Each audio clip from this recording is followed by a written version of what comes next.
his first day at the company, he believed one simple lie: if you work hard enough, people will respect you. So he arrived before everyone else. He stayed after everyone had gone. He finished tasks that were not his. He carried the pressure of the whole team on his shoulders. And every insult he swallowed felt like part of his salary. But his manager did not see a loyal employee. He saw prey. In every meeting, the manager found a way to humiliate him. He interrupted him, mocked his ideas, stole his work, then presented it as his own. He made promises with a smile, then broke them without shame. And the harder the employee worked, the more useful he became to the man who was destroying him. Slowly, the office stopped feeling like a workplace. It became a psychological prison with fluorescent lights, a place where ambition went to die quietly. Then one night, after being humiliated in front of everyone, he went home completely broken. He sat in the dark, still wearing his work clothes, staring at nothing. No music, no phone, no distractions, just silence. And in that silence, one thought entered his mind. Kindness in a world of wolves is not virtue. It is slow suicide. That night, he did not sleep. He searched for answers. He read about power, influence, control, human nature, until he found the name of a man many people feared, misunderstood, and secretly followed: Machiavelli. He kept reading until one sentence hit him like a blade. If you cannot be both loved and feared, it is better to be feared. That sentence did not inspire him. It awakened him. The next morning he returned to work as the same man on the outside, but something inside him had died. He was no longer the obedient employee who explained himself. No longer the man who begged to be understood. No longer the easy target who confused silence with weakness. He did not shout. He did not threaten. He did not seek revenge like a fool. He became calm. And calm men are dangerous when they finally understand the game. He started watching everyone, not with anger, with precision. He studied who lied to survive, who smiled to manipulate, who obeyed out of fear, who wanted power, but did not have the courage to admit it. He learned how his manager thought. When he attacked, why he attacked, who protected him, and what he was most afraid of losing. For the first time, the employee stopped showing all his cards. He became harder to read.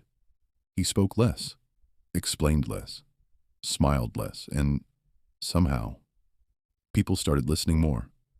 When the manager asked him questions, he answered with cold confidence. Short, clear, controlled. No nervous laughter. No weak apologies. No desperate need to be liked. And that disturbed the manager. Because control begins to disappear the moment your victim stops acting like a victim. Then the employee began building quiet alliances.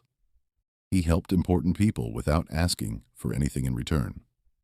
He solved problems before they reached the top. He became useful to those who had influence. He made people trust him, but never enough to fully know him. That was the first Machiavellian lesson he truly understood.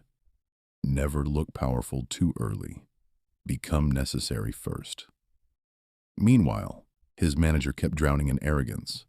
He still thought the employee was afraid. He still believed humiliation was control. He still thought silence meant surrender. But he was wrong. The employee was not surrendering. He was collecting every email, every stolen idea, every false report, every hidden mistake, every manipulation disguised as leadership. He did not attack when he was angry. He waited until the attack would be useful. Then came the day no one in that company forgot. A major meeting. Senior management in the room. The same long table. The same cold lights. The same manager, ready to humiliate him one more time.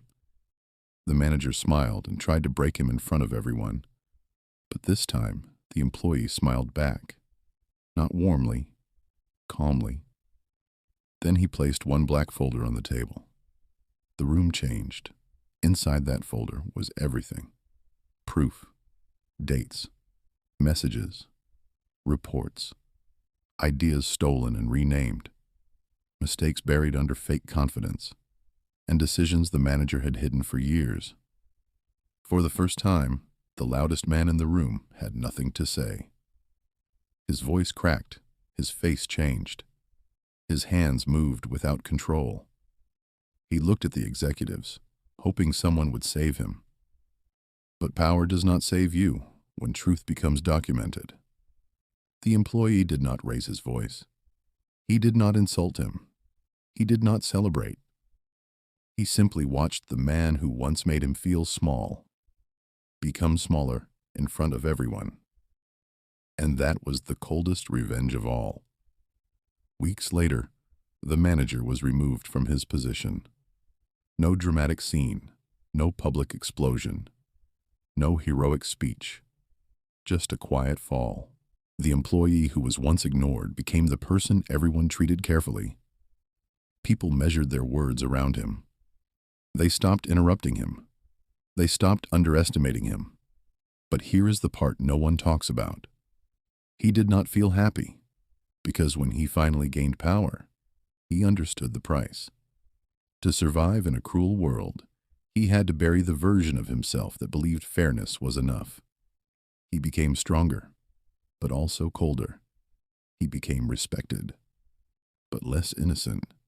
He won the game, but the game changed him. And maybe that is the darkest truth behind Machiavelli. The world does not always reward the good. It rewards those who understand power. So ask yourself this: is kindness still enough in this world? Or has power become the only language people truly respect? Write your answer in the comments and subscribe now, because what comes next will change the way you see people forever.